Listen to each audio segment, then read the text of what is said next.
Okay, we're streaming on YouTube, so now Amy, you can go. Okay. I call the meeting of the Southborough Library Board of Trustees to order. Pursuant to Governor Baker's March 12, 2020 order suspending certain provisions of the open meeting law, GLC 30, Section 18, and the Governor's March 15, 2020 order imposing strict limitation on the number of people that may gather in one place, this meeting of the Southborough Library Board of Trustees will be conducted via remote participation to the greatest extent possible. Specific information and general guidelines for remote participation by members of the public and/or parties with the right and/or requirement to attend this meeting can be found at the Town of Southborough's website at https://southboroughtown.com. For this meeting, members of the public who wish to listen to the meeting may do so by following in the following manner: https://southboroughtown.com/remote meetings. No, is that it? Good. Are we done? Or do you read the no person attendance? No. Sorry, I'm waving because Jane got in.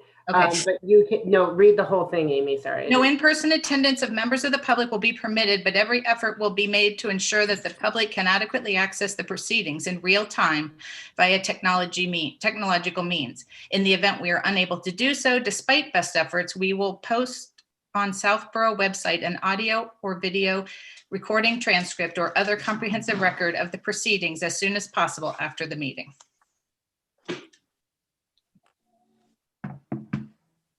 We good? All right, is Jane going to take over now? Can you hear me? Yes. Yes, Sorry about that. I did an upgrade on an update to Big Sur, and it really threw everything into a mess. We had the same problem. I found if you started like a half an hour early, you may get on time. I tried to do it overnight, but that didn't work. So anyway, sorry. Hi, everybody. Let's do the review of the meeting minutes of October 20th. Does anyone have any comments, changes? I actually have one. Is that how Timothy Litt spells his name? It's Timothe. Yes? Okay. It's the same in both of them. I just wondered. Any changes? I had a couple, they're little things. Like when she has the approved minutes, remember you have to list the names and I after each person that was there. Do you want me to send these in written or should we just do this verbally, Ryan? If you want, you can send written one in. I don't think we're requiring that as long as everybody agrees to the corrections. Okay. If there's no objections to them.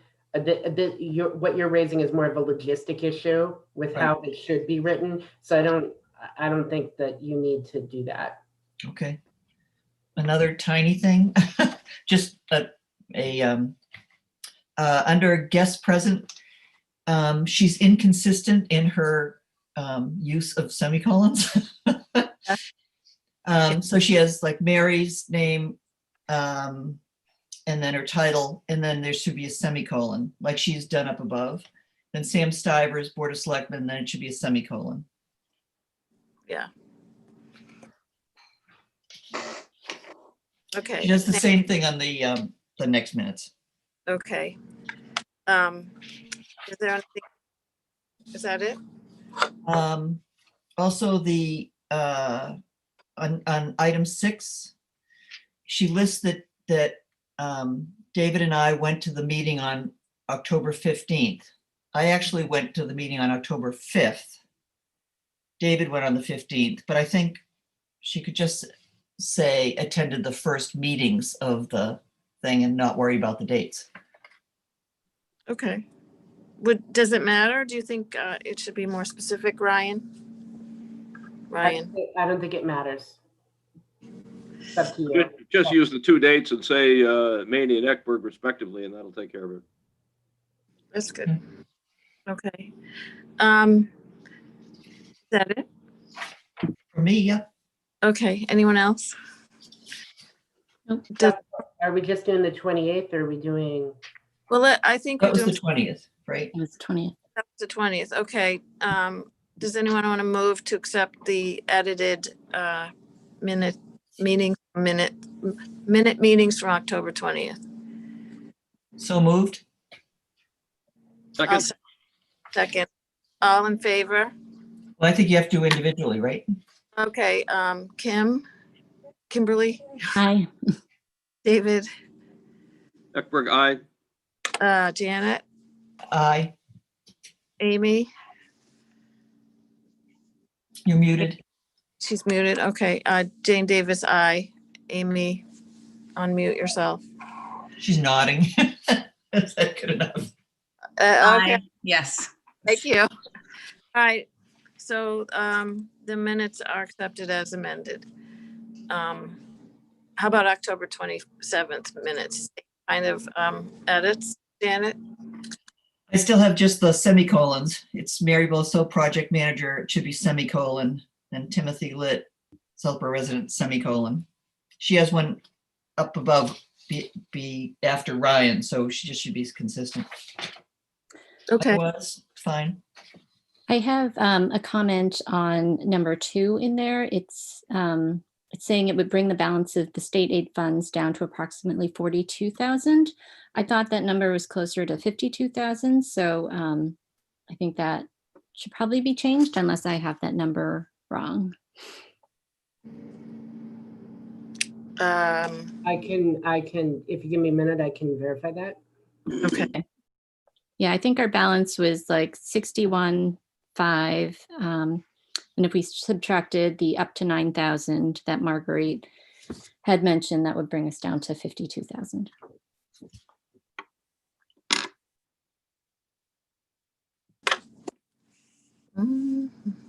Sorry, I was in the process of opening all the files and I was distracted with all the login. I'm in that now. The initial balance was, I believe Kim is correct. It was just over 61,000. So we can amend that in the minutes for the next one, unless anybody has any objections. no, the initial balance was 61,500. It was 61 for the record, 61,534.64. That is minus the canopy tents, which are the only thing we've paid for. There might have been some confusion because we still have not ironed out the copy machine issues. Okay, That amount has not been subtracted in addition to the construction. So I think that's why we were talking about two different amounts. I think Okay. we're talking about what state aid is after both the construction approval that happened at that special Yep. meeting, and then also the copy machine. Does that make Okay. sense? Yeah, that Yeah. makes sense. That would account for it. So But let's, since we still haven't sorted out the copy machine and we still haven't received an invoice or a final contract with the cloud storage, I'm still working with Brian on that. Every time we think we're about to move forward, we end up getting pushed back. So I think what Kim's amendment makes sense because we don't have the bill yet for the copy machine and we can't integrate that. I think it's just good to have it in the back of our heads that the copy machine is still a cost we have to pay for. okay, yeah, I agree. So any other edits? Under the item 1, under preservation restriction update, there's a parenthetical remark that says approximately $60,000. That's a real stab in the dark. So maybe we should either leave that out or we try to really qualify that. We have no idea what that might be. Yeah, we should leave it out because putting a number like that is Right. I missed that meeting because I had a doctor's appointment, which I couldn't reschedule. But had I been there, I would have voiced a serious case of shock at that number, which I've shared this with Ryan and others. But so that's not a matter of, that's a matter of substance rather than a matter of the minutes itself. But I have sticker shock about that number. So yeah, I agree. Maybe leaving it out is until we really know. Well, Uh, it's not accurate to just put a ballpark in there. Yeah. Right? Yeah, I'd say- we have to enter into negotiations, right, with Historic New England. I'm Right. putting Mary on the spot now, before we get an amount. Okay, I don't So- know. Yeah. That number didn't come from your group. Yeah, so it did, I think, I don't know where, I don't even know where the number came from. Maybe it was a guess from CPC. I would just say it shouldn't be in the minutes because it's not, we haven't received a quote.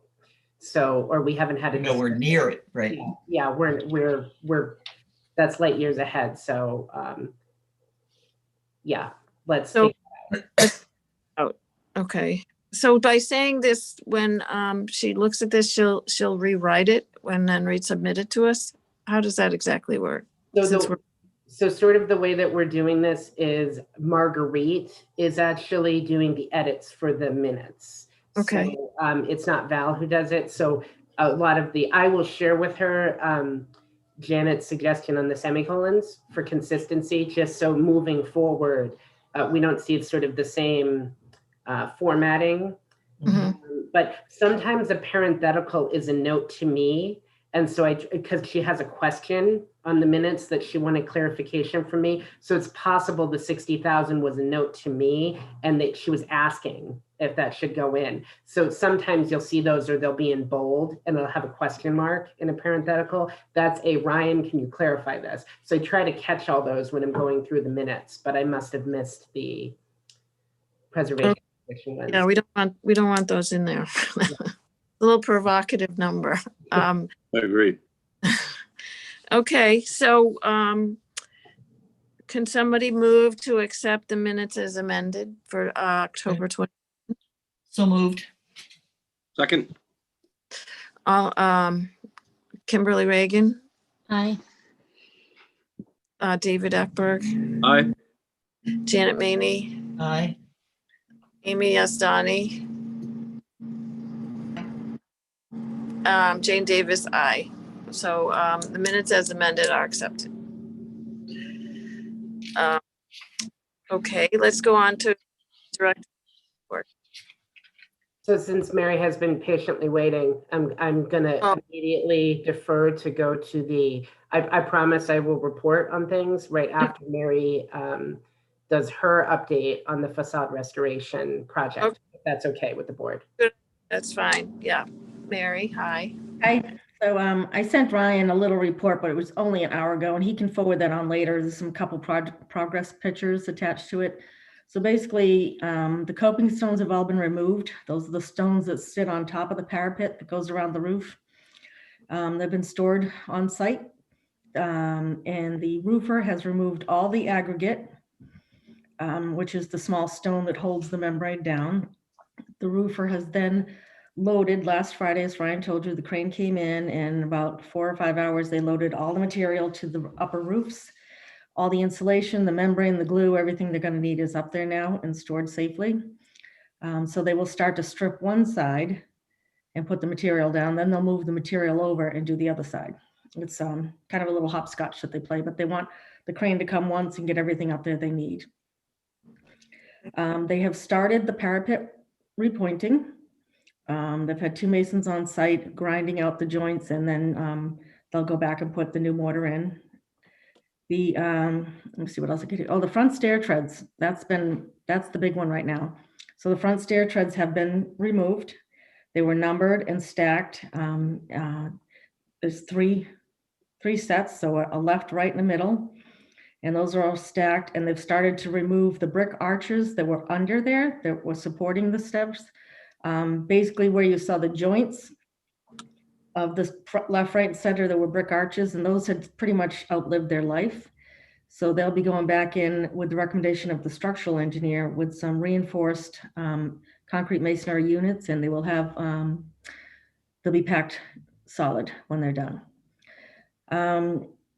The windows are still, the long lead time item, but that's not really going to affect the other work. The important stuff is getting the building weather tight, which is the roof, and we have some good weather this week, so they are out there working.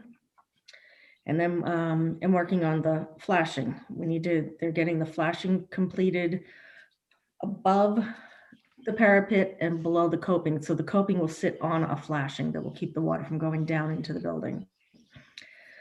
We do have change order 1, which I think Ryan forwarded to you.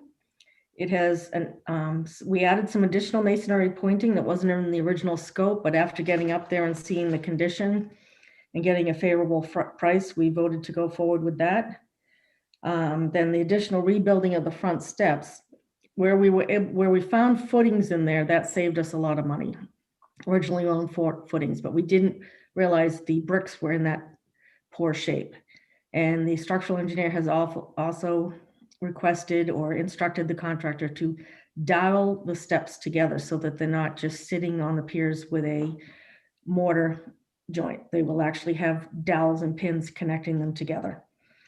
And then we had a delete, which was actually a pleasure to find. They had they were going to supply storm windows on the rear of the addition, and they don't need it. Those windows are in good shape. So we received a credit of $11,000.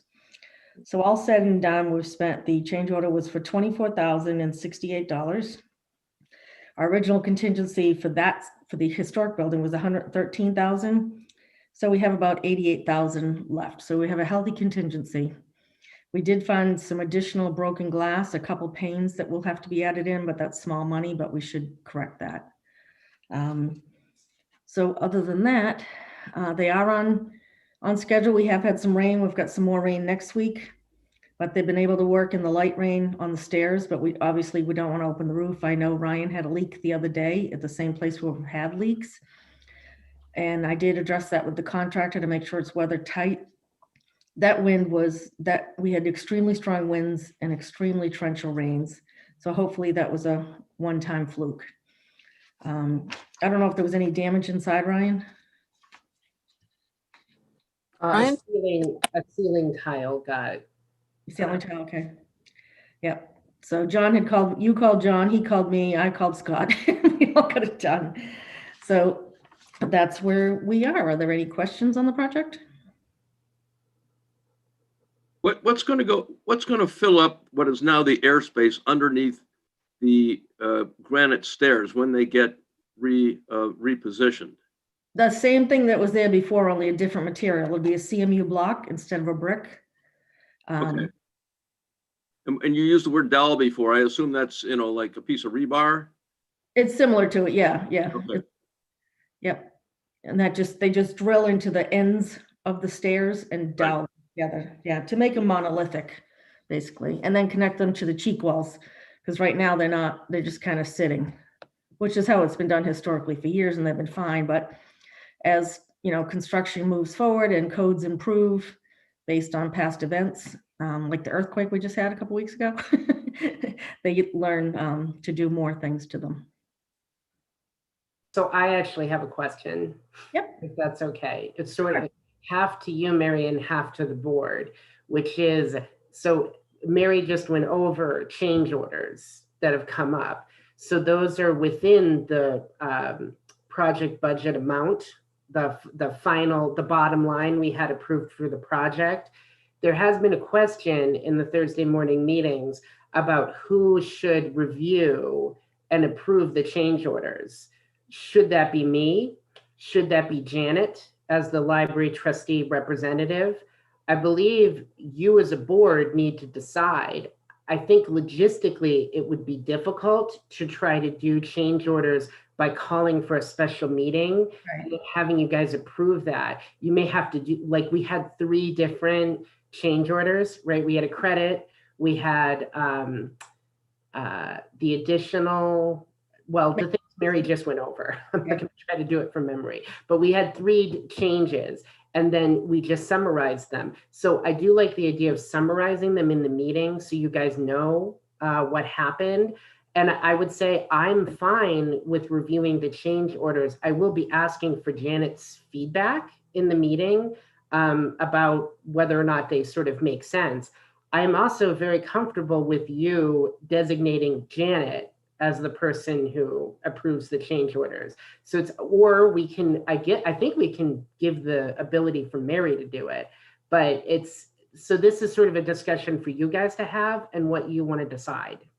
I'd like to chime in 1 minute. So it has been working very well with Janet, Ryan, and I, and even John Parent chiming in on them. If something very large came about, something totally unforeseen, we would definitely get back to the board. We're not going to sign off on $50,000, say. But in the essence of time, if we had to schedule a board meeting every time there was a change, this project is going to take another year. So now you can vote. I couldn't agree more. We've talked before about the extent to which trustees should or should not micromanage this. And I think I'm very comfortable with not having a board vote required to approve. I'm very comfortable with the existing folks. I'm okay with that as well, but I think that we should have a dollar amount. Maybe Mary, you could suggest what that is, where if it does go over a certain amount, then that's when we kick it back to the board. That makes sense. That's a good idea, Kim. A good idea. I have a question. Janet, are you at every week's meeting, or is Yes. David alternating, or you I went are? to the first, David went to the second, and then he suggested that I go to the future ones and he would serve as backup if I couldn't make it. But I've been to all the others. I don't have a very full schedule these days. Consistency made sense just because Janet is also assisting with the preservation restriction issue. So she's sort of like having initial conversations about that, and then she's able to update us on it. So it's, you know, we didn't want too many, I think, trustees at the meetings at once, but that's sort of the background. It's been helpful, I think, to have Janet consistently there because she's able to sort of, she remembers the conversations week to week and then can kind of assist and weigh in. Also, I think it's a good idea to have a maximum. But also the things that have come up have been one of those, you know, everyone agrees, John Parent agrees, you know, if it's very controversial or it's aesthetic, you know, then you know, and we didn't feel comfortable, then we'd kick it back to the board anyway. Okay, I think, can we, I make a motion that we deputize Janet to make our decisions at the weekly meetings. To a maximum of, I don't know. You mean dollar amount? yeah. What do you suggest, Mary? Well, we've already done one for 22. I wouldn't go over 25. We can, what are you comfortable approving, Janet? Well, there's still, the numbers you gave, you were subtracting this 24 from the actual contingency. But in fact, for the basic amount, we had approved $887,000 and the bids came in lower than that. So we're still not even into contingency. No, I know, I So- haven't moved that line item over yet. Okay, But so the we're total still change 100. there, I mean, with this, we're still $170,000 under what was approved right. for the basic cost without even touching the 113 contingency. So, Sorry, Janet. I had a question for Mary. Yep. Have you dealt with other library boards that have been in a similar situation? And if so, how did they handle this? They typically give the OPM a dollar amount that they can approve up to, and then you go back to the board at the next meeting and you ratify it. This is what we've done. I'd like to have a second person. I never do it myself. I always would do it like with John Parent or with Janet. I think the four of us agreeing has actually gone pretty well. Okay, so is there a dollar amount that you feel is a reasonable ceiling so we don't have to? Between 20 and 25 is what I would be comfortable with. I would not go higher. All right, thank you. I should note that it's very possible with the limestone sign project, depending on where we fall on that, we may be coming back to the board for. Yeah, approval that one's of gonna the change be a order. vote. That So one, just get ready. We would, if that's the case, because we know that's coming, we would probably call a special meeting. also, just for clarity purposes, because if a member of CPC is watching this, or anybody who was at the prior town meeting, we should make a note that when Mary talks about contingency, we're talking about the project contingency, not the additional CPC contingency, which are separate. We use the word contingency, and I think there was additional money that CPC required approval of because they wanted additional contingency over the project budget. So we should say project contingency versus CPC contingency, but it's okay, guys. I know the difference and I'm watching it. so And we're what are those two numbers respectively, Ryan, please?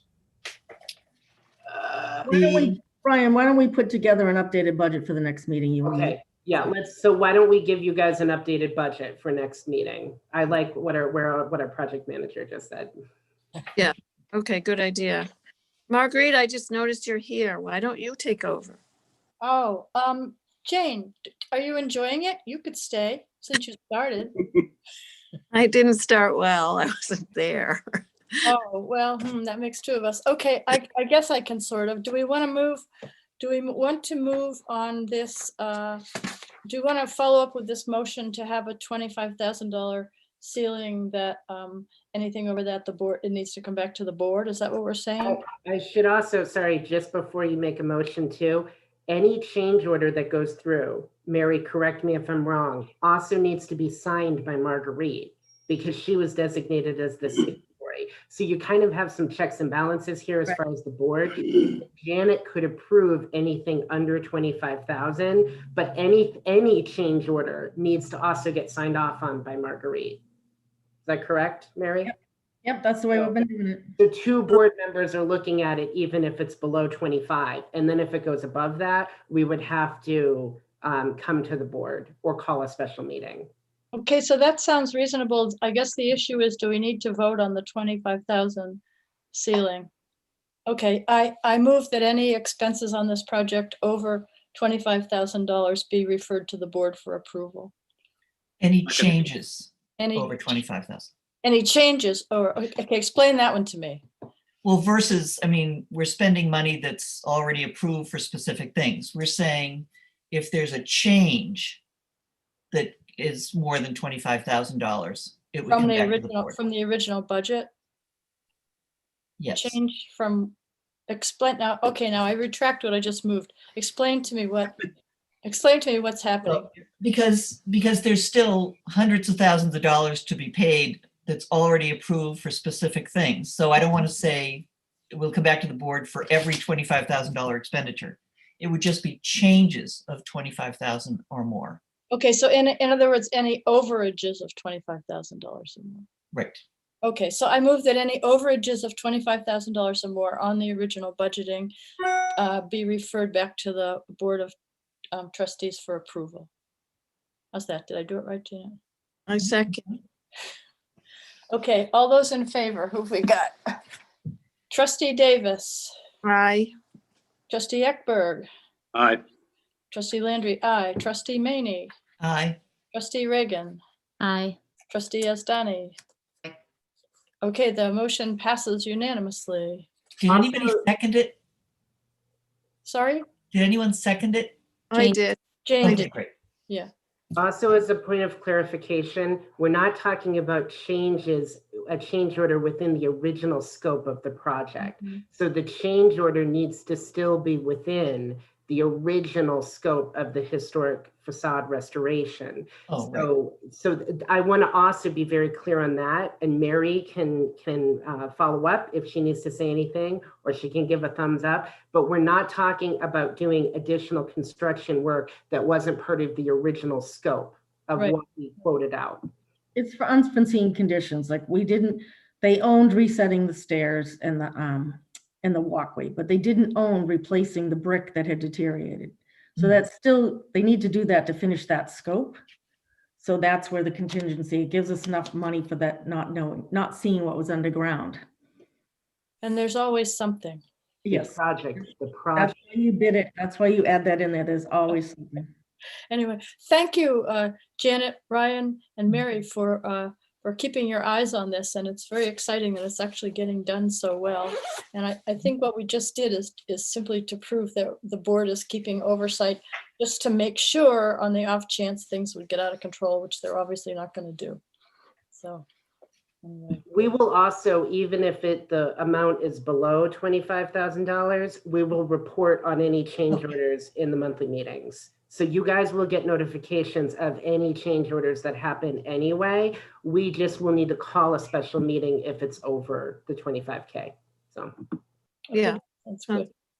Great. Ryan, could I just ask a quick question about, since we're talking about the stairs, was there any conversation about water or pipe? Oh, for watering the gardens? Yeah. Yes. So we-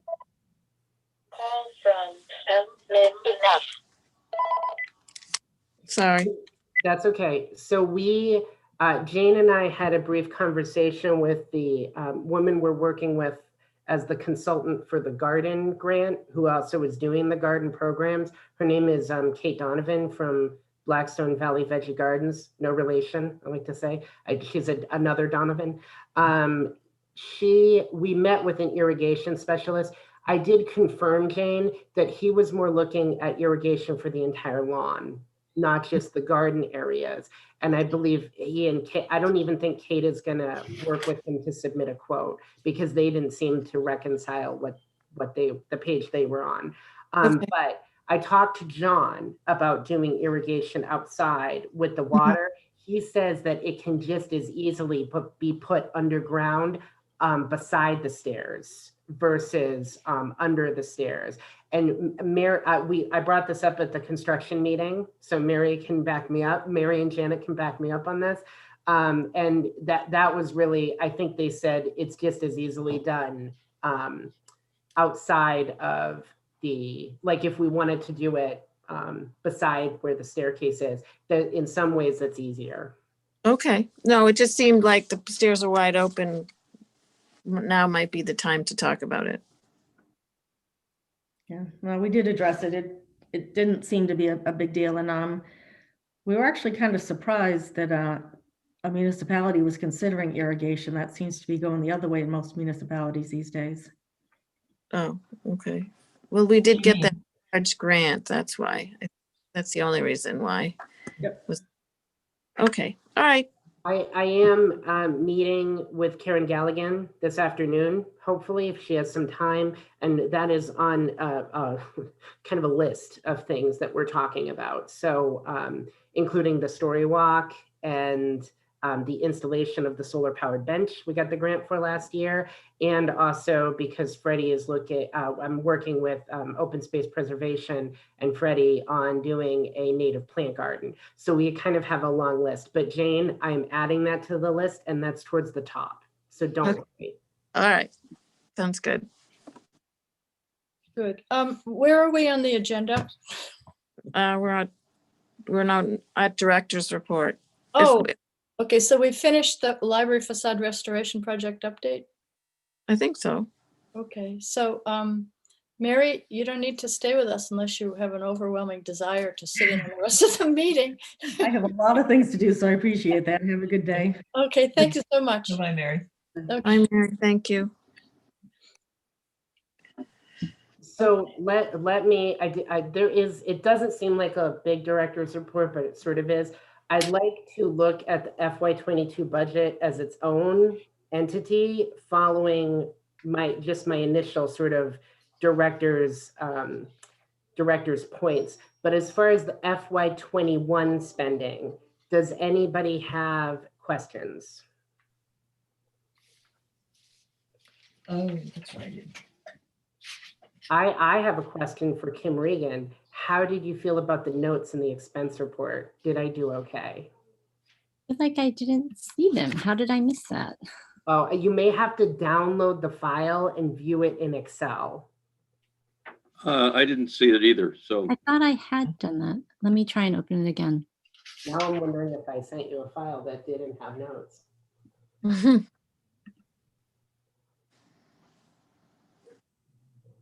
Okay, so if you click on the amount on the right-hand side, it should come up with a short explanation on salaries. I did salaries. I see it now. Yeah, sorry. It was like the red triangle on the pink. I didn't notice. Okay, so that no one saw it. So that wasn't really a good way to do it. Maybe, Ryan, maybe if you could move the note to like column C where it says like salaries, educational supplies, like it'll stand out a little bit more. Or I could Like- put it in the actuals, maybe. No, I think attaching it to like the label, like the description, Okay. just so it's not mixed up with the numbers. Oh, thank you for doing that. Sorry, I didn't notice. It was, It looked good. supposed to be, I was hoping you guys would see it and be like, oh, he tried it out. But then because they're like a slight red color on pink, you can't see it. So Yeah, I totally missed it. Sorry. an attempt was made, an attempt will be corrected next month. How about that? Yeah, no, I think that the notes work well. Yeah, but if we just move it to column C, I think they'll stand out. I could write a note for every line, I guess is my question. And like one of the things, so for in-state travel, where we have $450 budgeted, clearly we have not used in-state travel. There has been no distance professional development. So like, is it worth doing a note? You guys know that, but would you want me to include a note just saying no in-state travel has occurred? I'm gonna say yes, because I know that Judy looked at it for advisory and had trouble understanding which things were indicating what and what had changed. So I'm gonna say, maybe write it so that somebody who has no familiarity with our functioning would be able to understand it.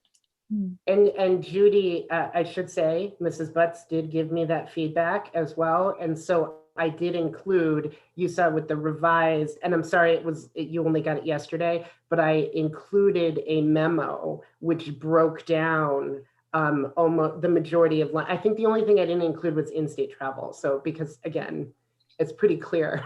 I'm not doing any traveling right now, but Because I did break that down and then include if there were any changes. I could update the memo and just include line items that are different. Normally there's more line items year to year, but so many of them were level funded this year that we're only talking about a change in like 3. so my thought on it, Ryan, is like, excuse me for butting in, but this is going to go to all of advisory, some of whom are not familiar with what we're doing. And it'll also go to the selectmen and anyone else who wants to read it. So my sense on this is that more explanation is more. And Well, let me back up, because now we're already talking about the FY22 budget. Sorry, I'm talking about the memo for the FY22 budget and the changes. Right now, we're just talking about the FY21 expense report, where Right. we put notes in about the progress. okay. So I'm Yeah. mixing them up. Okay. Which Sorry. was Judy talking to you about? She was talking to you about the budget, right? Yeah, Judy was giving me feedback on the FY22 budget. Okay. That's she wanted an explanation to go with it, which Okay. that's something Brian Valentine has asked for in the past too. All right. So Okay. I like doing that so people understand where we're at. Right. Okay. So I where- will move them over to column C, Kim. That's a good suggestion. Cool. Thanks, Ryan. Okay, so what else in the director's report? You guys want to talk about closing dates for holidays? I usually check in with you guys about that, and everybody kind of glazes over because so with Thanksgiving, right? The town employees get 2 days off because we split. I have new board members, so I'm going to go over this. Because we split our full-time staff on Friday and Saturday, we have to give Friday and Saturday off because we need to make sure that there's equity, right? I can't give some people the day off and not other people the day off. The reason I'm bringing this up again too is so that you're aware, but also because this happens unfortunately on Christmas and New Year's this year, where they both fall on a Friday. So we're also going to shut down on Saturday as well. So I always say this, I can talk to part-time staff members and we can do I can see if people are available for a half day. We generally don't get complaints. People understand why we're shutting down around the holiday season. The staff like the time off, which isn't, I don't think, entirely a reason to close, but I don't think, we've been open the day after Thanksgiving. I did that for years when I was here, and we generally were not getting people in. Also, the library's still closed. So I think that's kind of a factor. Yeah, well, that would be, it's different. Everything's different this year. So, Yeah. It does allow more time to quarantine too. Yeah. I thought about that and make sure that things are extra clean during the closures. So, you know, I can work with John Parent on making sure we do a little additional cleaning. I think it makes sense. I think it makes sense too. Mhm. Yeah, why? Yeah, obviously. What about could I ask a different question? The drop in and what did you call it? Pick up. Pop in and pick up. Drop in and pick up, because I know you said that once it became snowy and cold, you were going to try and move inside, but there was an issue with the doors, the fire doors. So you have to go all the way. Talk about that for a second. Okay, Please. so I'll just move into sort of where we're at with the inside service. So are we good with the expense report and with the closures before I move on? Okay. We're so still going to come back to budget, right? We're gonna come back to budget, Janet. Don't, I know you have, Janet, I see you. I know you have feedback. So I'm just sort of kind of branding this as pop in and pick up, right? I thought that was kind of just a cute way to talk about it. It's really what we're talking about is inside pickup service as opposed to curbside outside. So we were gonna kind of pilot this in November, but the weather has held. So we've been able to do it a little bit longer. Also, because John, we are in the midst of doing the EMS installation, and the gentlemen have a lot of equipment, because they basically have to go into all the duct work downstairs and upstairs. So that has been an additional factor in not really being in a good place, I think, to facilitate inside pickups.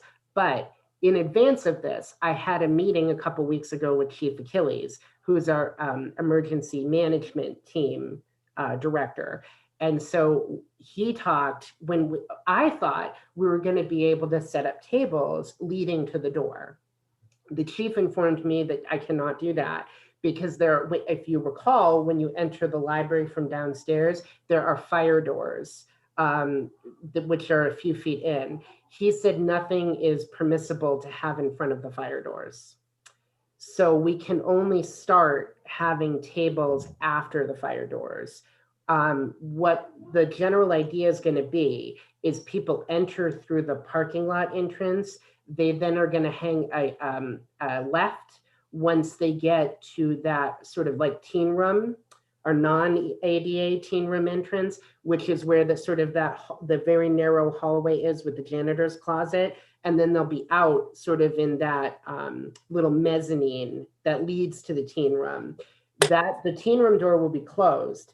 And then they will exit through the emergency exit, which is adjacent to the book drops. So they have a different entryway and a different exit way, which is sort of required as far as the COVID guidelines.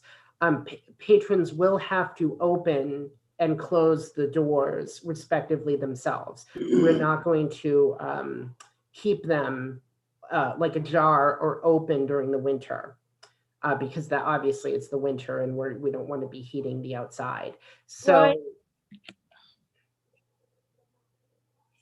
So When you're done, I just had a question. you ask your question now. It's okay. Oh, okay, two. One, approximately how many people use this service in a week?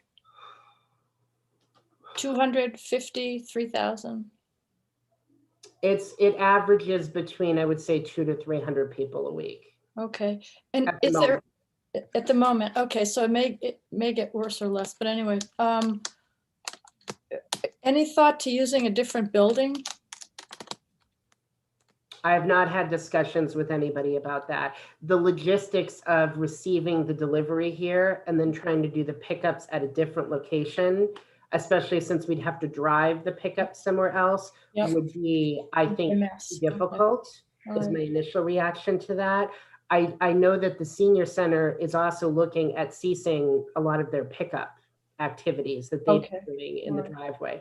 Yeah, So I that's think what I thought. we've actually been contacted by the senior center about doing joint programs over Zoom because they haven't been doing Zoom programming, and now they are looking to do something, I think, for the senior population. So I had a meeting with Pat and Leo where we were brainstorming partnership ideas this morning. So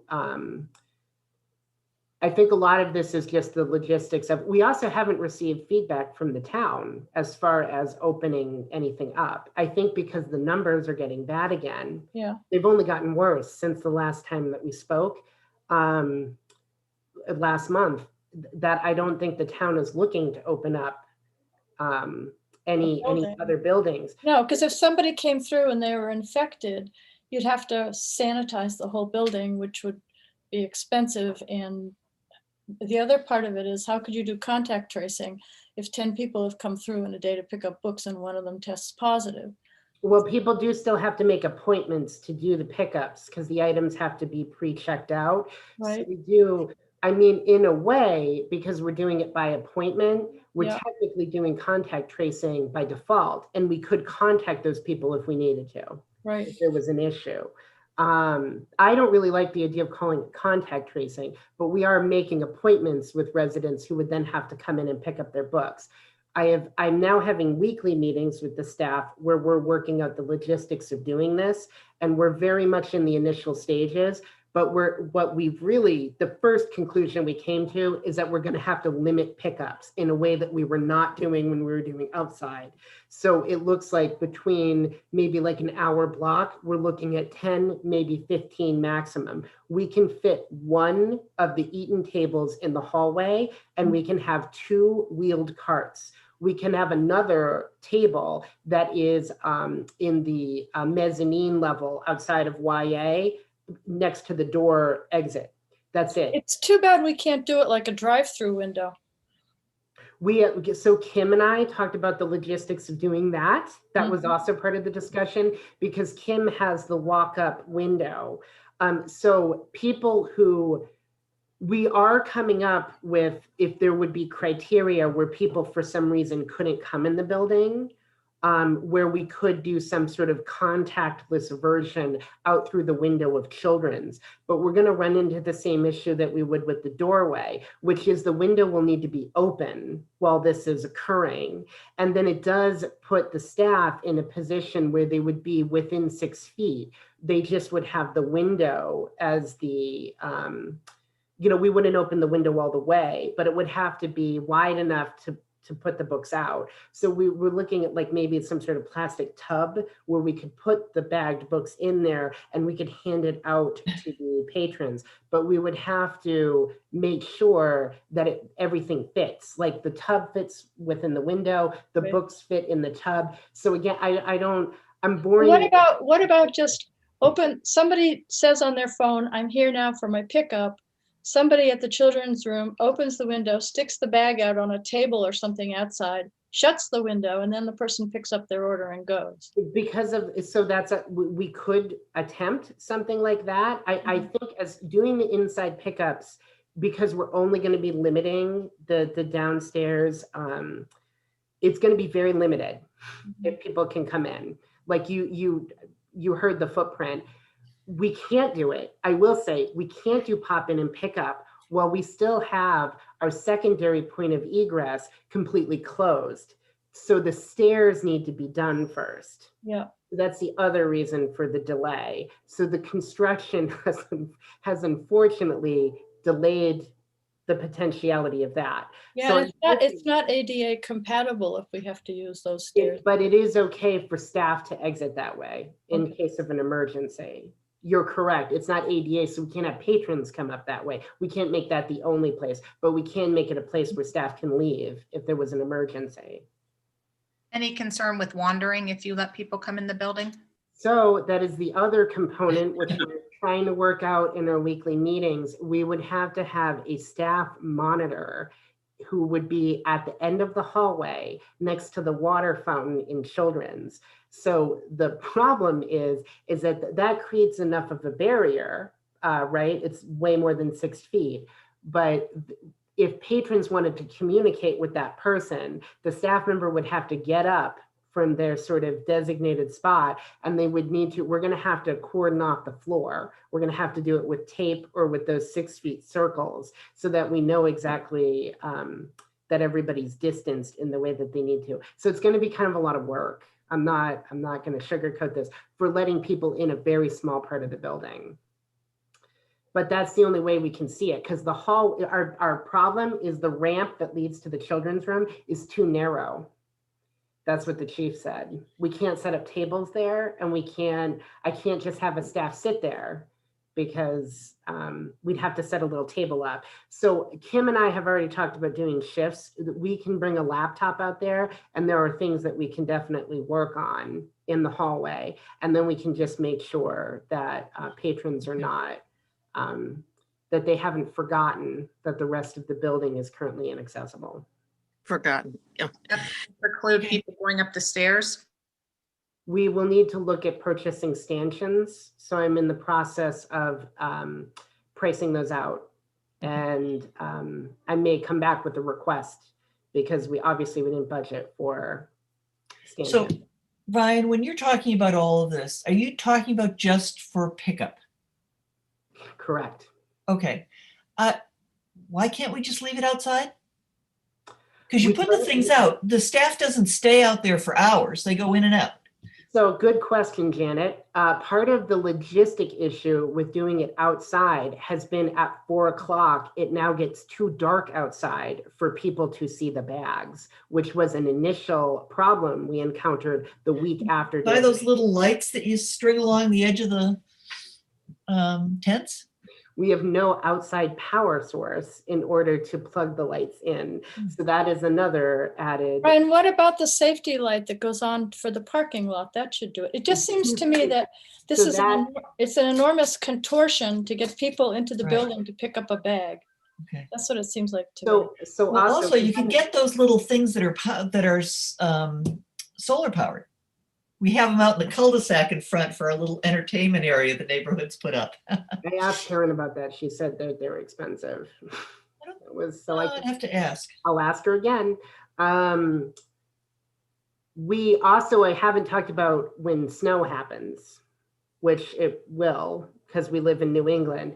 So we don't normally remove snow from that area of the building immediately. So I will have to again talk to Karen about whether or not that's a possibility, but it means that we wouldn't have accessibility to the children's window if we're doing that. And then we don't have the ability to do the tables.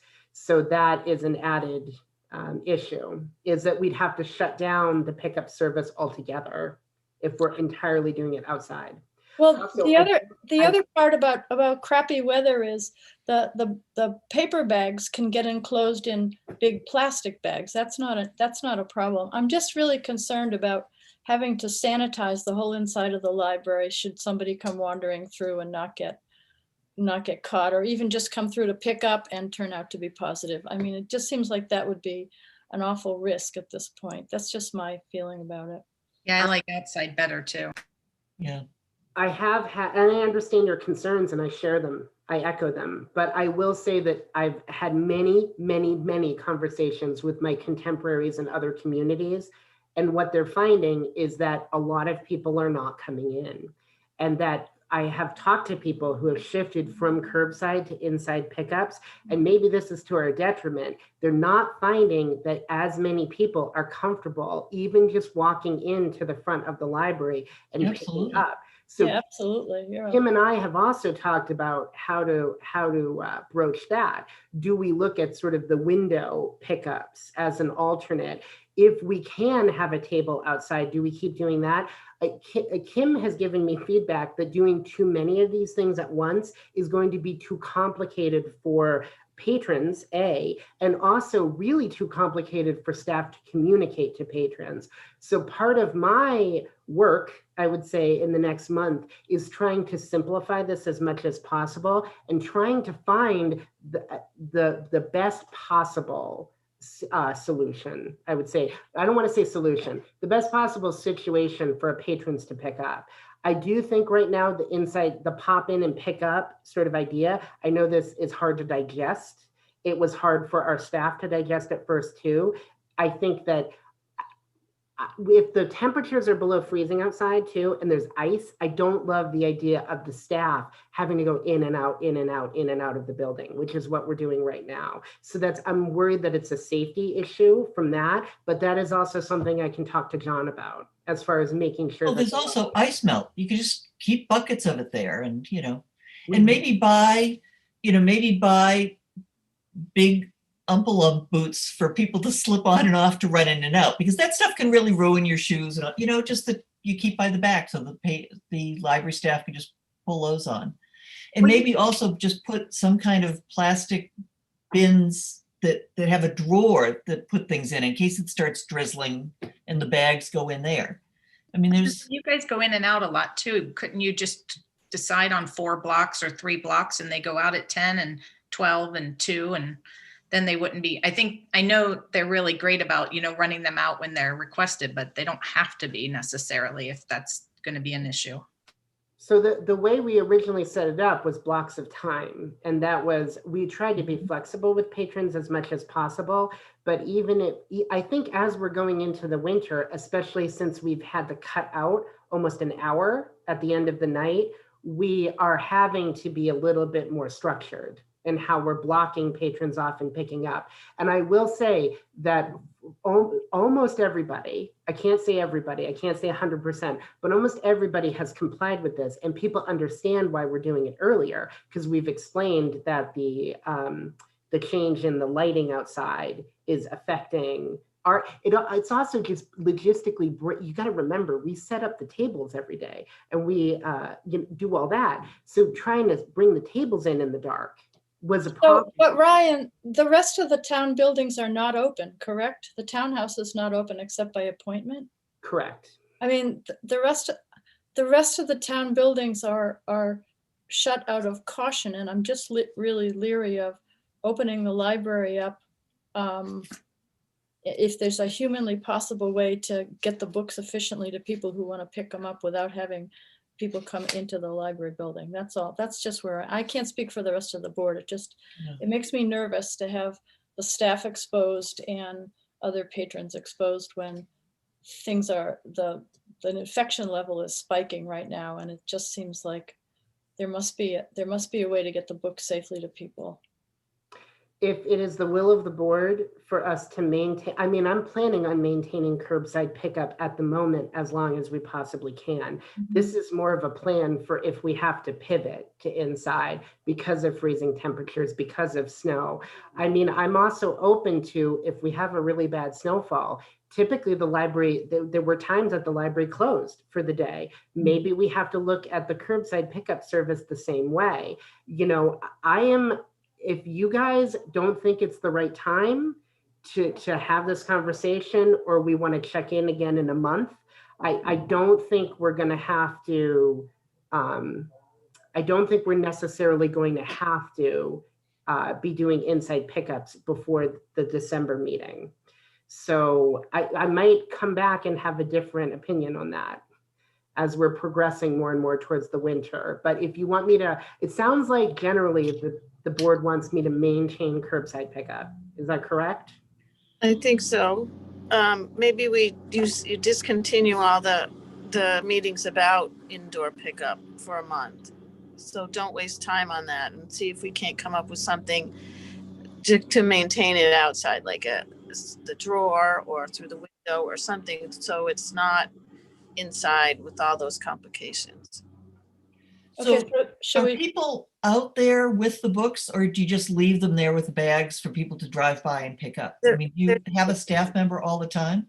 No. Yeah, see, I don't think it's necessary. No. Yeah, you can stick them in big plastic tubs to keep the weather off and just leave them out there for hours. So. Yeah, I'm just saying stop with the meetings about indoors, because it's becoming clear that that's going to be unmanageable and unsafe for the staff, especially.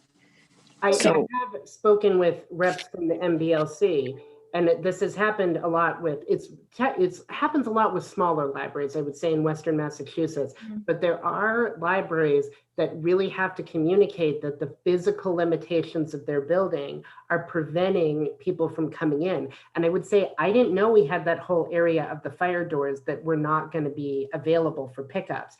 And when Kim and I went over how to do pickups inside, the space was so limited that we are concerned about how feasible it's going to be, especially with the volume that we're doing. So can we table this until the November meeting? Is that okay with everybody? Yes, and that's what I'm saying. Don't have the staff meetings about this until we come back. Well, I think you've done a great job in checking out what's possible and what's difficult and what all the parameters are so that you have an idea what you're looking at. But I think it's not the right time. We'll get two variables. We don't know where the pandemic is going. We don't know what's happening with the vaccine, and we don't know what the weather's going to do. So in a month, it should be clearer on all those fronts, I think, anyway. Brian, last question. The tent that you have, is that strong enough to withstand 6, 8, 10, 12 inches of snow? I don't know about 12 inches, but it would be able to withstand a certain amount of snowfall. So I've talked with John very briefly about that. So we think that if there was light snow or there was projected light snow, that we could set up the tents as a team, not just as Ryan setting the tents up, as we learned last week. Good point. So what If there's a foot of snow, I don't think people are going to be driving out to get Right. books at the library. I mean, this is New England.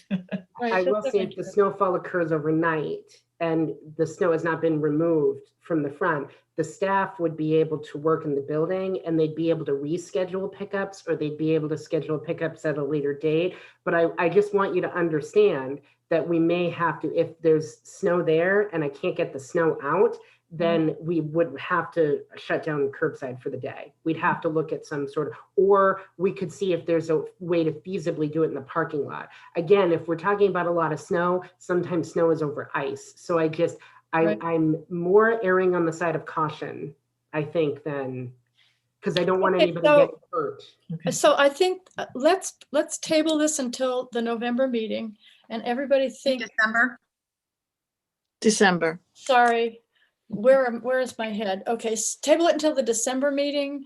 We'll have more information. Everybody think hard about what they would consider to be options, maybe email them to Ryan, and we'll bring it up then. Does that sound right for everybody? Mhm. Yeah. Okay, good. So are we finished with the director's report, or are we moving to the budget? I have a couple questions on the director's report, if that's okay. Okay, thank you, please. Library, Ryan, for the library help chat service, I'm just curious as to what the usage has been for that. Ryan's disappeared. Oh yeah, he's gone. Could you say that again, Kim? The what? It's service? Your library services update. For the chat services, Okay. I was just wondering how many people yeah. have noticed it to Next use it. class.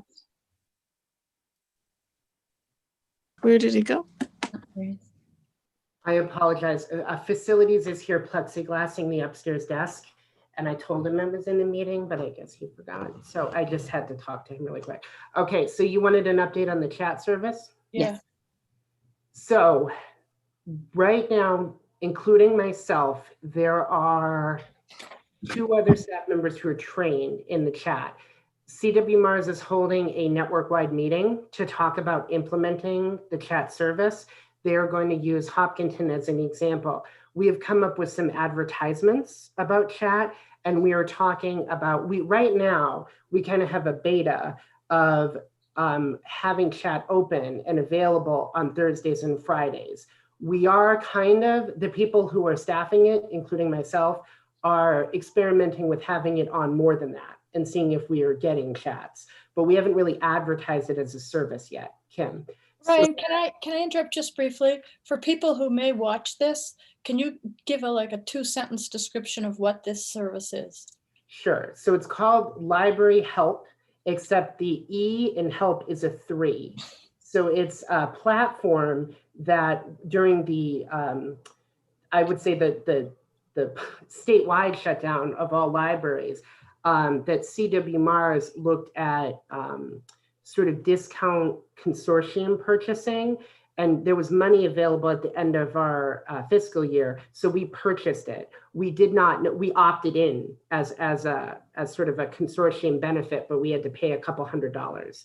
So we are now looking at what the best way of implementing the chat service would be. So it took a while, but we worked with our website vendor to get that it's now embedded in the library's website.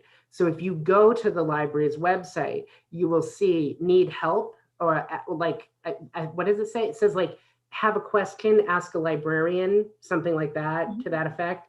And if you click on it and chat is not staffed, there is an FAQ that Amy Townsley and I worked on that answers questions.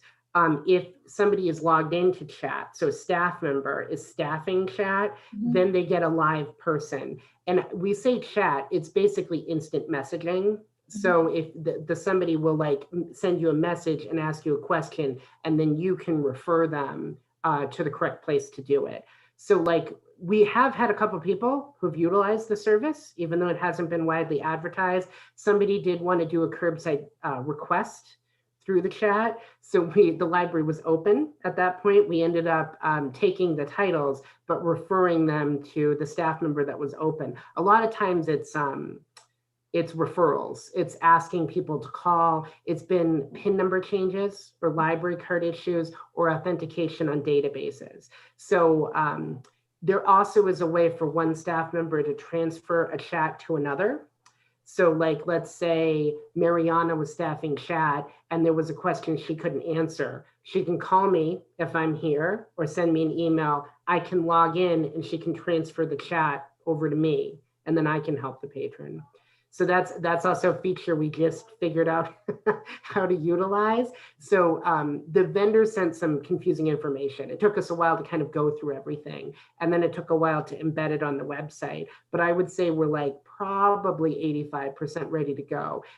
Staff just got usernames and passwords, all the full-time staff, to log in and try it out. And then we're coming up with sort of I would say like a model of like questions that the staff could be asked or when they would make the correct referral. So sort of like a best practices guide. So I have sort of, Amy and I worked on this, how a patron uses it and how the staff would use it, sort of rough guide. And then we're coming up with more specific examples. So I talked a lot. I'm sorry, but this. No, that's a good answer. I wasn't quite clear on what it was doing, and it sounds like it's a good way for patrons and residents to communicate with the library staff.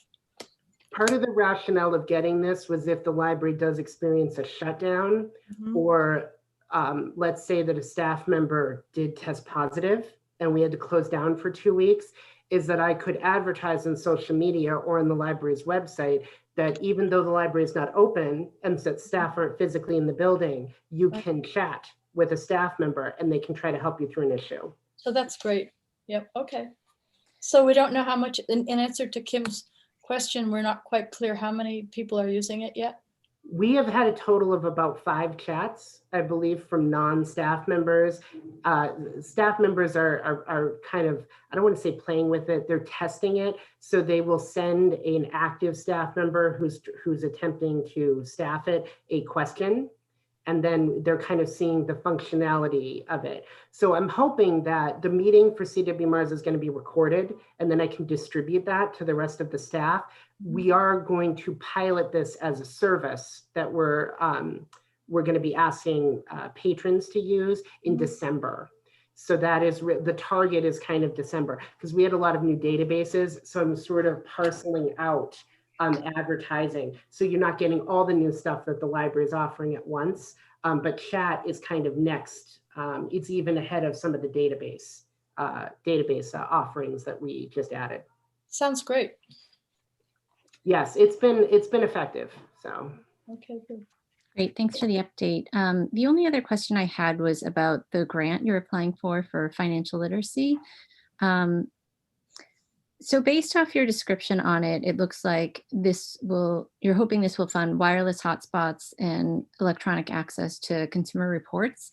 I guess I know that you arrived at those two things based on previous surveys of residents, but I was just questioning whether there would be like a closer tie-in to like financial literacy program or classes or something like that. And I was wondering if that would give us a better chance in terms of applying if the program related aspects to the content of financial literacy were, I guess, more immediate. Does that make sense? It does. So we are hoping, this is the idea of doing it behind the topic of financial literacy sort of came about over years of sort of indirect collaboration with the Senior Center. We've had a lot of requests to do tech help, I would say. They often have Algonquin students go and try to help seniors with devices. But some of what comes out of this are questions about emails that they get. You know, this looks like it's from my bank. Is it from my bank? How do I determine that? So we're talking about sort of fraud versus fact. That's sort of a program topic idea that we could sort of look at. And in a way, it's almost easier to do that in a virtual format because we could show examples. The idea of doing programs at the Senior Center or doing them outside, if that's still the situation we're in the spring, the hotspots will lend themselves to doing distanced programming where we could have the ability to do that. Consumer reports is, I mean, that's been I think something people have asked for a lot, and the consortium, CW Mars is currently exploring discounted pricing, if that's a possibility. So the idea would be, how do you find consumer information and then, you know, sort of, again, sort of sift through all the data that's out there. Like how do you get what you need when you need it? We also want to do some partnership programs with the Social Security Administration to talk about what are sort of the things people need when they apply for Social Security, what are the benefits that are available, when is the right time to apply. They have also offered sort of programs to libraries along those lines, because people have a lot of questions when they get started, and a lot of times they feel like they're alone. So yeah, we're looking at how to take those technology components and then apply them towards programs that are like that. Yeah, I mean, I see the need for all of the things that you just mentioned, but I guess your example of with the seniors needing help with like email and issues of fraud, like to me, that seems more of like a cybersecurity like situation. And this seems more like a technology play versus financial literacy. And I mean, I think if you can, you know, get the grant and make all these things happen, it's great. But I do also personally think that financial literacy as programming, you know, is a thing that we should be focusing on for both kids and adults and seniors. But I guess what I would traditionally think of in terms of financial literacy and how we could serve our patrons just seemed very different from like what we were trying to achieve with the grant.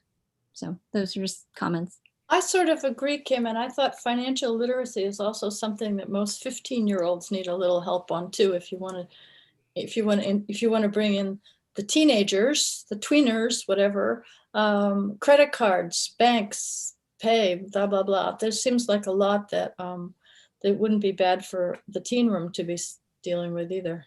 I think one of the first, the credit card you get, right? Say it again, Amy. You know, when they hand out the free T-shirts, they're not worth the interest you're going to pay, type thing. Yeah. I know. They don't know how to write checks. They're not taught how to sign their name. I think They'll never learn how to write checks. Yeah. A 30-year-old has never written a check. That's true. I love it. I love it. But there is this, it is a jungle out there for somebody 14 or 15 years old who's, you know, who's on the credit card. I mean, it just seems like financial literacy is something that kids need too.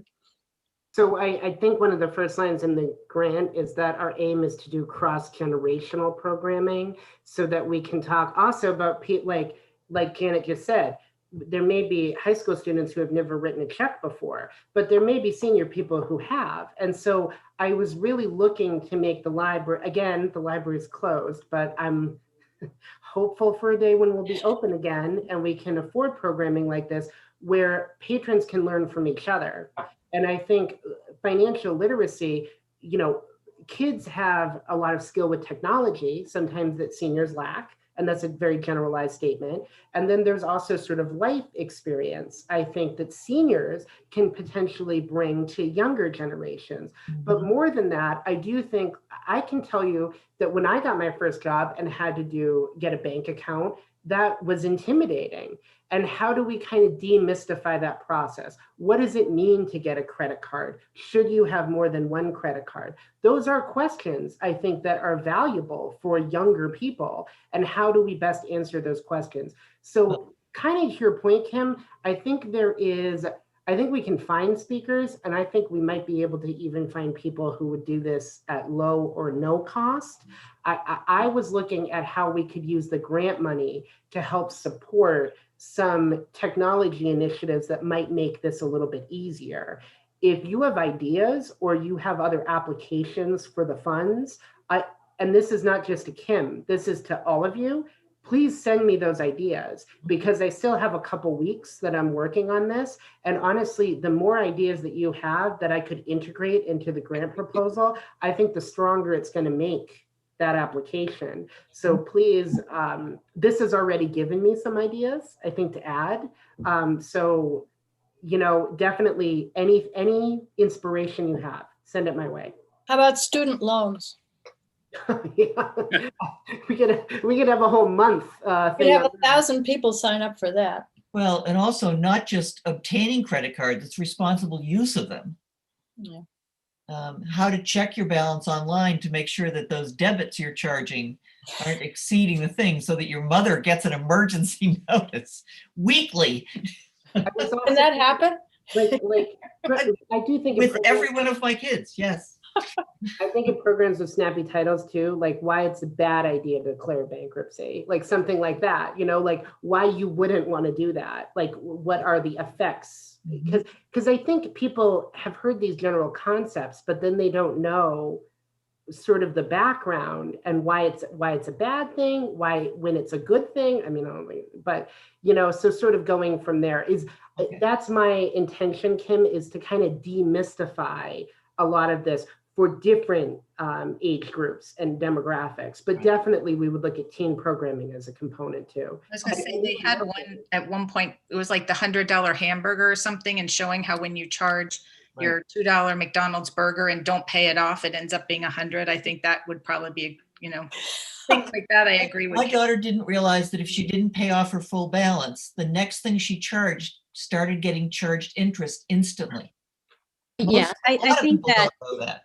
yeah, if anyone has ideas, send them to Ryan. I just like to see the financial literacy, like lessons or programs like tied in closer with the technology that you're looking to pursue with that. I did actually have one other question of something that didn't show up in the director's report. I was just wondering what the status was on the diversity, inclusion, anti-racism statement that we were going to add to the website. Oh, good question. Where we left it was we liked what the ALA had said and we're considering linking to that on our website. Or wasn't David gonna, I can't remember whether we went past the draft something of our own to that. We were thinking of both things. I think the draft something of our own was sort of, if anyone has 500 hours they don't know what to do with, they could try and draft it. I thought Marguerite and Ryan were going to come up with the wording just to put on the website to link to our quick statement supporting the other two. Let's do that. Is that okay with everybody? We link to the ALA, which I sent out. So Ryan and I can just come up with a couple of sentences. And do you want to run it by the whole board or just do it, Ryan? I mean, the board has talked about this a lot. I think if the board has feedback at the next meeting, let's put this on the agenda, Kim, for the next meeting, because you're right. I think this kind of fell with all the construction and everything else going on. This may have kind of fell by the wayside because I would say if you have time to get something up, get it up, and then we can review and edit as needed.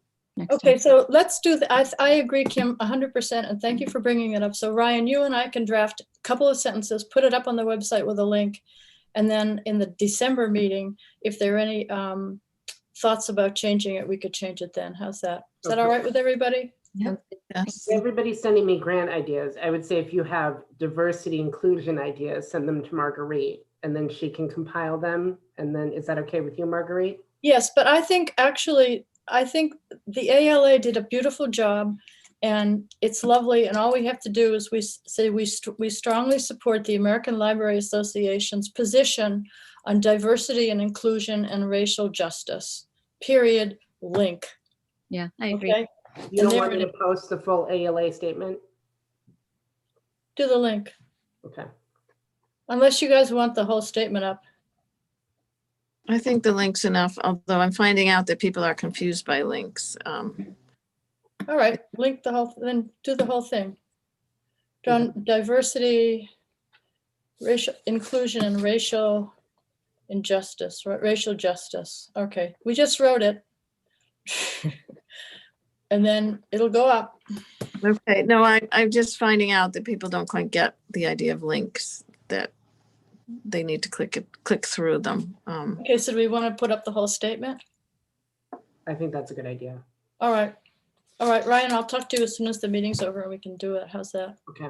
All right, problem solved. Thank you, Kim. That was good. Thanks, Marguerite. Okay. We are planning a sort of like a special edition of the Collection Connection Quarterly with all the readers advisory reviews we send out for February, which is also Black History Month. So not all of the titles will be diversity titles, but we're going to feature the specific diversity titles that the staff are working on reading and reviewing at the top of the newsletter, and they'll have their own sort of special section. So that's kind of in advance of February, but I need to give the staff time to read and review the books. So as you can imagine, it's been busy with curbside, so they're kind of doing this in the background whenever they can. So. Okay, that's great. Okay, so shall we go to the budget? Yeah, if you guys aren't too tired. Okay, we'll do the budget and then maybe we can hold off on the downtown zoning bylaw until our next meeting. What do you think? That's fine. All right, we'll postpone. So we'll just take the budget as our last item for today. David, is that okay with you? Because you're our point man on the downtown. That's fine. Oh, Okay. yeah, that's fine. Is there anything pressing on it? No, Okay, all right. If you don't mind, we'll put it up early in the next, that's for December. Okay, so the budget. Yes. Did everybody get a chance to look at the budget? Yep. Did everybody get a chance to read the memo that accompanied the budget? Not the whole thing. Should we just start with questions or do you want to talk? Janet, I 100% think we should start with you. And any questions that you Well, I didn't read all of these things either. I was just going line by line. So they're asking for 2.5% increase for salaries from the town, yes? So that is not good for initial question, Janet. That is not confirmed yet. So Brian Ballantine sent an email several weeks ago saying personnel board has not come to a conclusion on an increase rate. They also, as part of the chair's process, Betsy Rosenblum of the personnel board, she goes to the selectmen and they have a discussion at a selectmen's meeting confirming the rate. So there's been confusion about who exactly confirms it, but generally both groups have input. And then personnel kind of communicates that to the department heads. So right now, we're working on a 2.5. But as I say, anytime we review a budget at around this time of year, that is subject to change.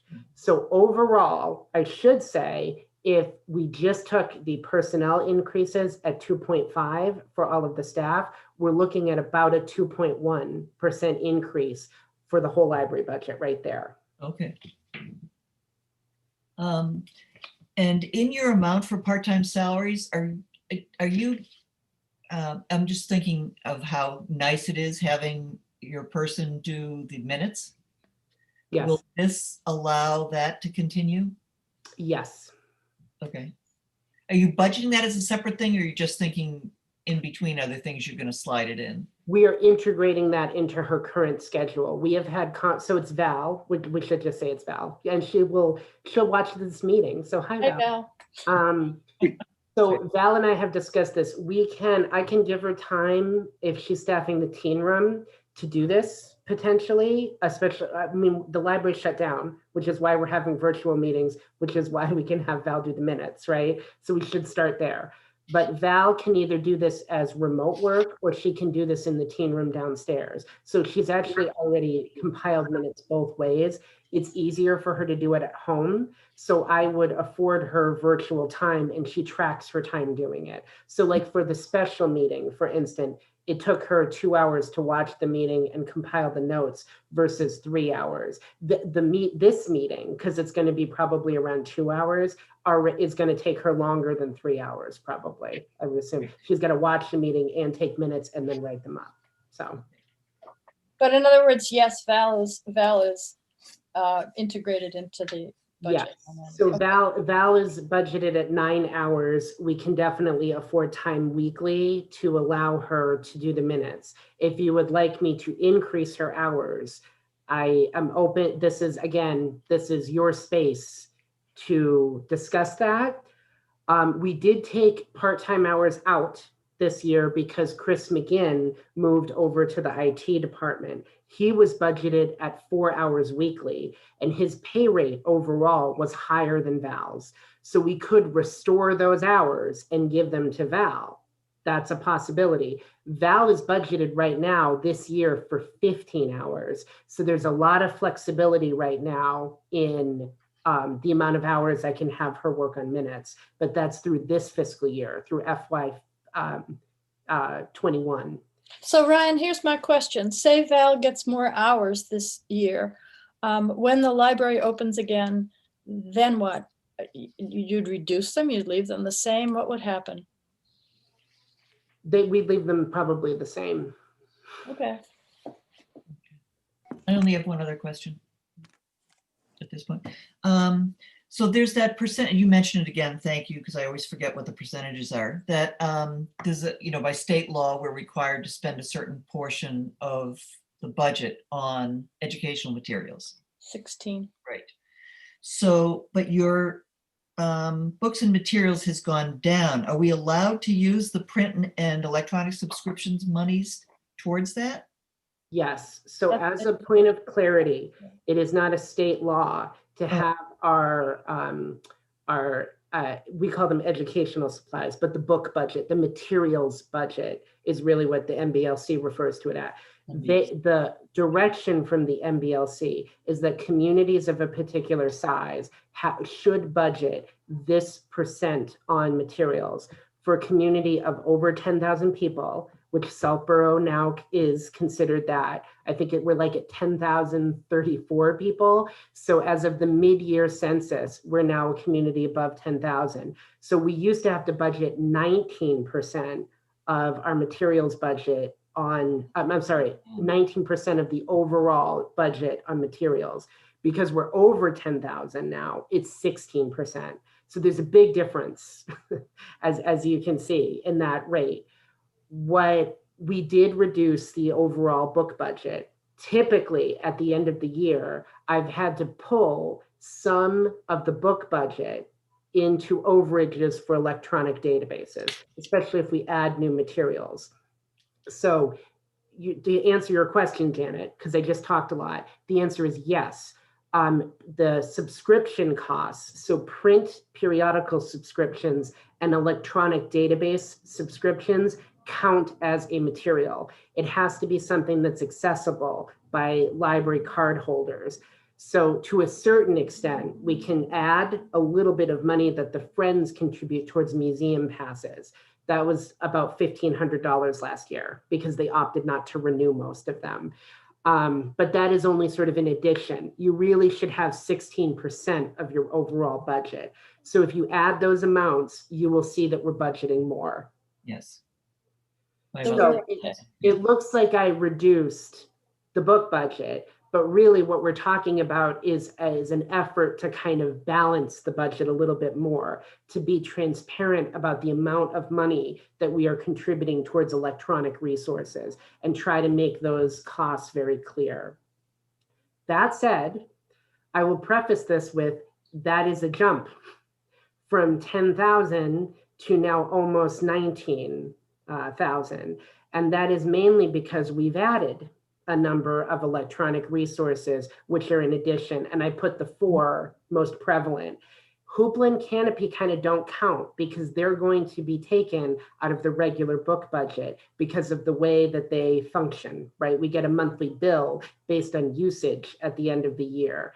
What I'm separating out in the subscription costs is the WT Cox bill that's there is print subscriptions. So that includes newspapers and magazines, and then everything else is electronic, except for Book Page, which is a small amount. Book Page is that periodical we get with the book recommendations monthly, if you guys have seen that at the library. We've been putting them in people's curbside pickup bags. So Book Page is still getting a lot of usage right now. And yeah, So I don't think that an additional $9,000 is excessive considering how digital we're having to be. Mhm. That's my rationale behind this proposal. But I will say, if you guys want to talk, we did itemize the expenses so you can see how much things cost. If you want I think you're being very careful with the town's money and Yep. maintaining a good level of providing services for the patrons when things are so weird. So Well, when you consider you dropped about 4,000 from the year before on the book level. So it's not as much of an increase if you move that money around Right. as it looks. right. Brian, are you seeing people doing a lot of curbside pickup, checking out the print newspapers and magazines? So print newspapers don't get checked out. We don't barcode them because we get them as daily periodicals and people view them. So sometimes I get a visit from one of my favorite trustees who we can sometimes give newspapers to, and that person knows who they Guilty are. as charged. Guilty as charged. So newspapers still get some usage. We do get the New York Times Magazine, which gets barcoded and added to the regular periodicals. So that happens every Sunday. There are people, actually, it's sort of a joke because People Love People, which is our highest circulating magazine. So a lot of times what people will ask for is, can you just put a bunch of People magazines in my curbside pickup, like the most recent issues?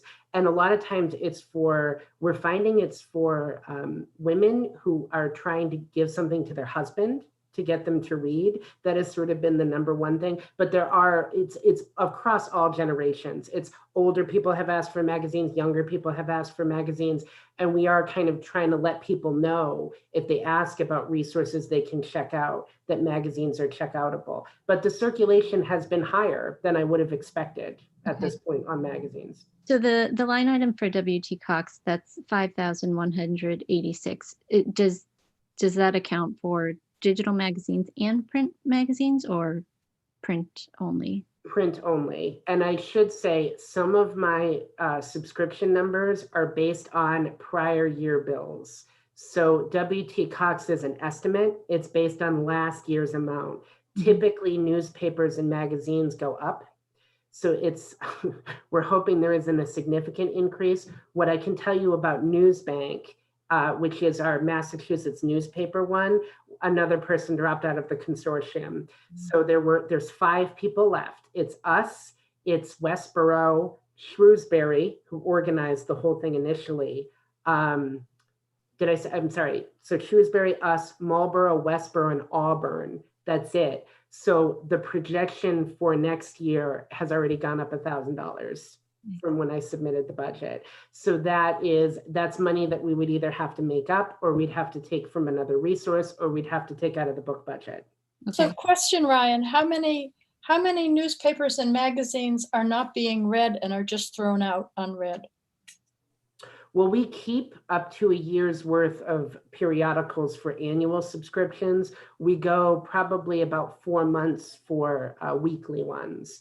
So I don't know. I can try to get you specific periodical numbers. I can work with the staff on doing a report. Well, I was just thinking, if newspapers are coming in and not being read, is there anything wrong with just sort of stuffing them into the pickup bags that people, I mean, at least use them for something, right? No, when people request them, we try to make them available. And the staff, I will say, the staff on their lunch breaks have been reading the Globe. So it's been read. I'm just wondering if there's something that we can, since there's not a reading room where people come in and read them, if there's some other way we can, make use of them at this point. I don't know. Sometimes people read the magazines when they were in here and they didn't check them out. So now if you need to read a magazine, you have to check it out.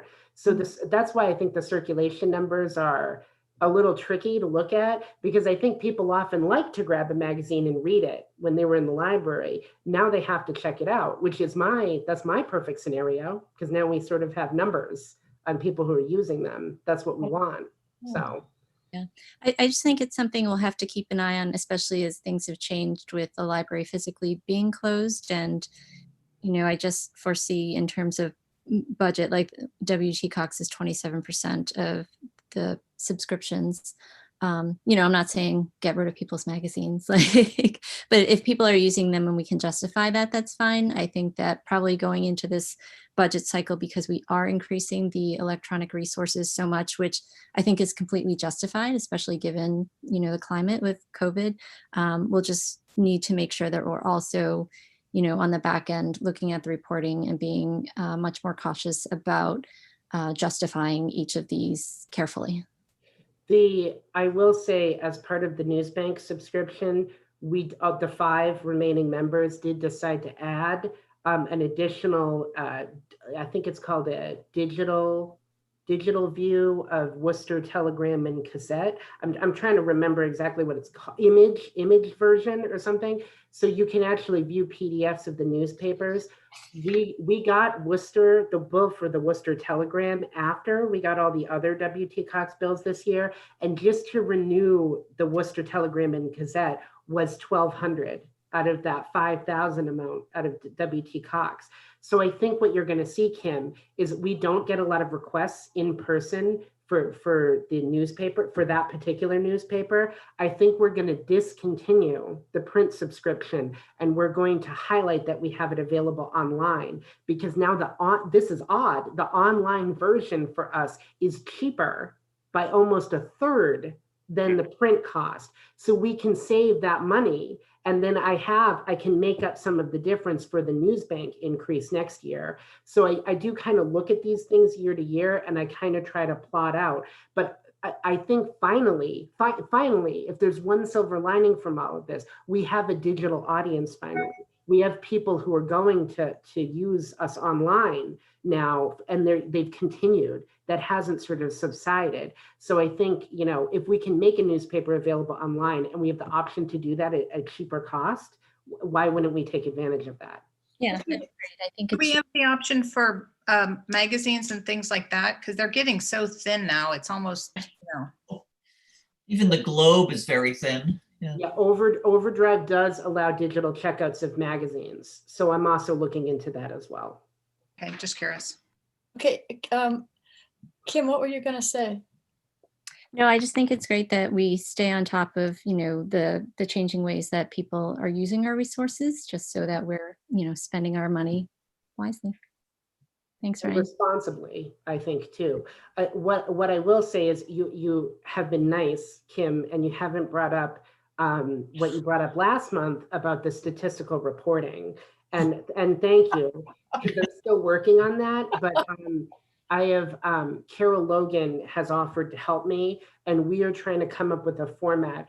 It is, every database is a little bit different, and every database reports data a little bit differently. So that, I think, is going to be a challenge in of itself. Like with Freegal, which is our most expensive resource, they will give you data on the number of items that have been downloaded, and then the number of items streamed, and then also the number of users overall. So it's like, we kind of have to figure out, should we report all that data? Should we pick the thing that is the most exciting?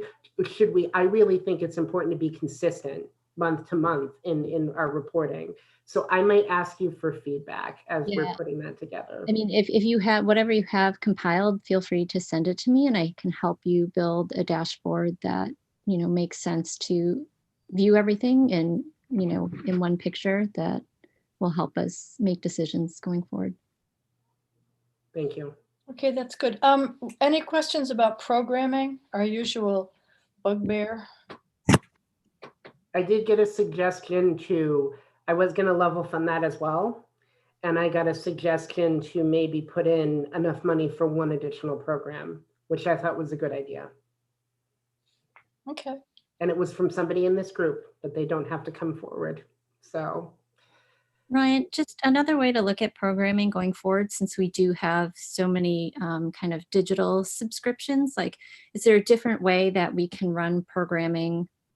Like, for example, like if a staff member could run like a Mango accountability group. So say like, they run it for, middle schoolers that want to, learn a certain language. Like, is there a way to run programming around patrons using subscriptions that we have to get people to use it, and also have a staff member who can kind of help them guide and have it be a weekly thing to say, okay, do these Mango lessons each week and then we'll meet. So kind of like a book club, but, utilizing the resources that we have already. That just might be another way to provide programming digitally. And I mean, adding $1,000, is a drop in the bucket when it comes to to programming.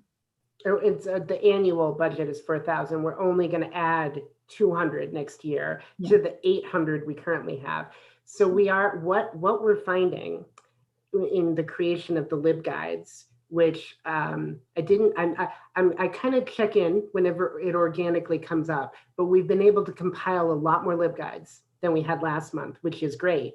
But what we're finding with the LibGuides, and this sort of came up with the chat help, is that not only are they helpful for patrons, they're helpful for staff, because you'd be surprised at the number of staff who have not looked at the resources or are familiar with them or ever tried to log in.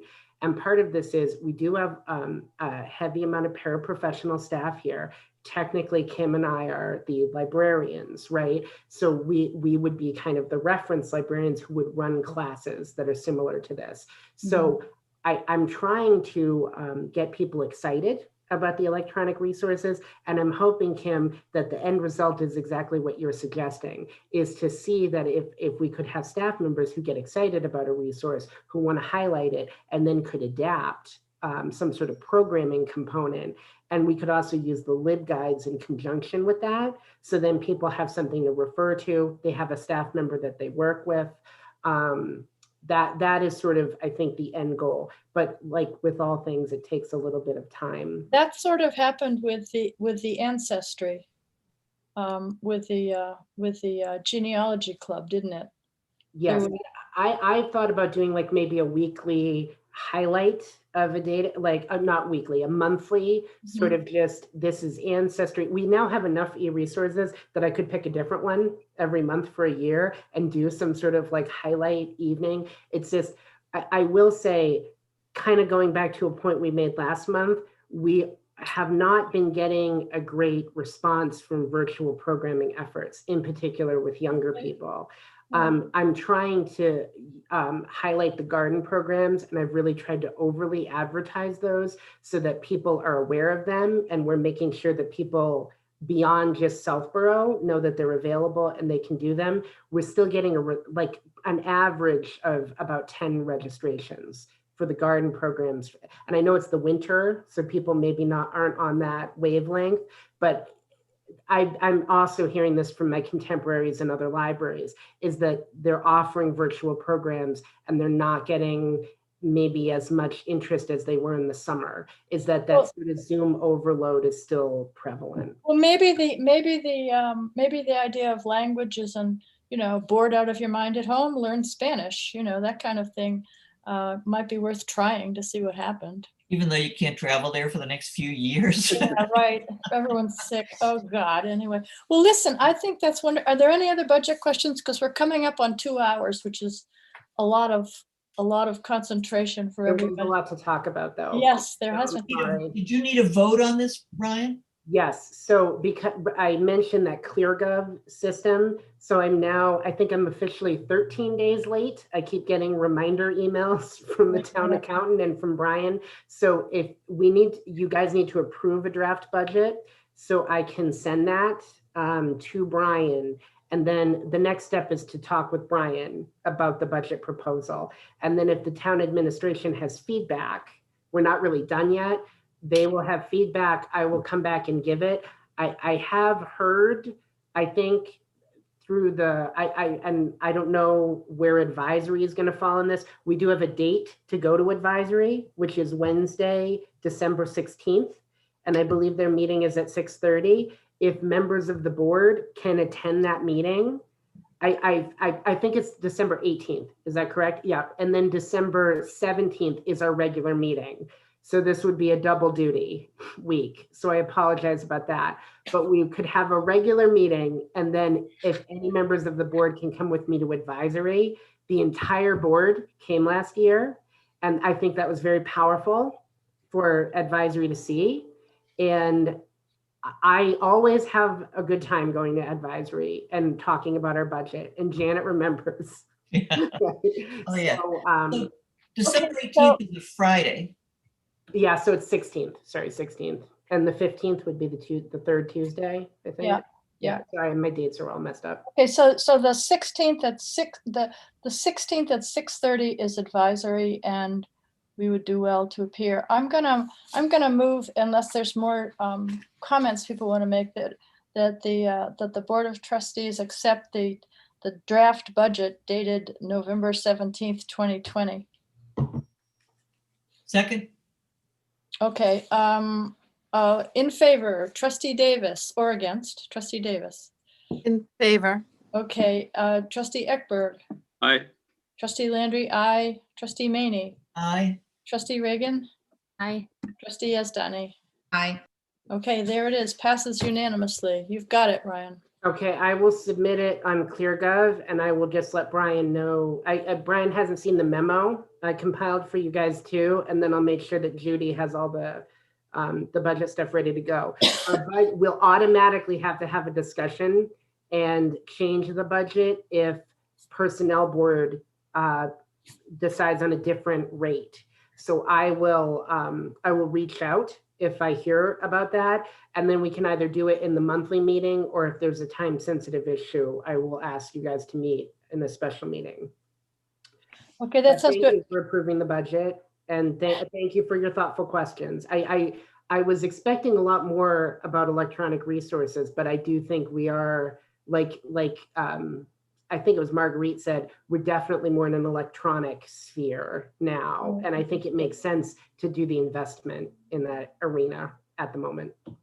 Okay, and for dates, next library BOT meeting, 6 p.m. on the 15th, Tuesday the 15th. Is that right? Ryan, can you get the room? Six Did- or that- noon? You have What? it? Are we doing it at 6 or are we doing it noon again? What is the date for that? I had down originally that it was the 15th, Tuesday. December 15th. The Yeah. trustee meeting. Yep. At noon or 6? What do you want to do, Ryan? You're the one. Well, what do we think? Noon? If you guys want to do noon is easier for me Okay, let's do noon. because I have an hour commute now. So if it's at 6, I need to know because I need to leave to be home or I need to plan to stay. Okay, so can we do noon on the 15th? If Ryan, you can get the room? If you guys hate noon though, send me an email and I can change it. I thought noon was working for everybody, but if you guys want to switch back to night, we can No. do that. No, No, this is much better. Okay, so noon on the 15th of December, which is a Tuesday, and then the advisory meeting is at 6:30 on Wednesday, the 16th of December, which is the next day. Now, is that via Zoom? Yeah. Mhm. Oh, okay. Yeah, so it'll be a Zoom meeting, so I will give you that information. And then I don't know, I've kind of been trying to watch the advisory meetings, but I need to go back further than I did. I don't know if department heads necessarily are presenting or if the liaisons are presenting, or if they've come to a consensus on that. I have spoken with Judy Butts, who is our liaison, and she would prefer me to speak to them, or at least be available to answer questions. And I am more than comfortable with that.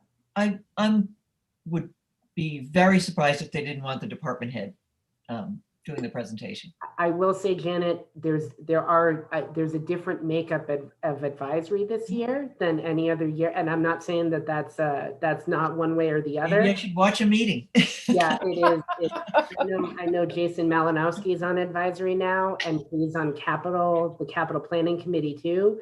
And him and Kathy have been doing all this work looking at the schools. So it's been interesting to kind of watch those. But as far as sort of like, is this like any other year? I mean, we weren't doing this on Zoom last year. So it's Yeah. already different by default. How soon we forget. Okay, so shall we adjourn for today so everyone can go have their lunch?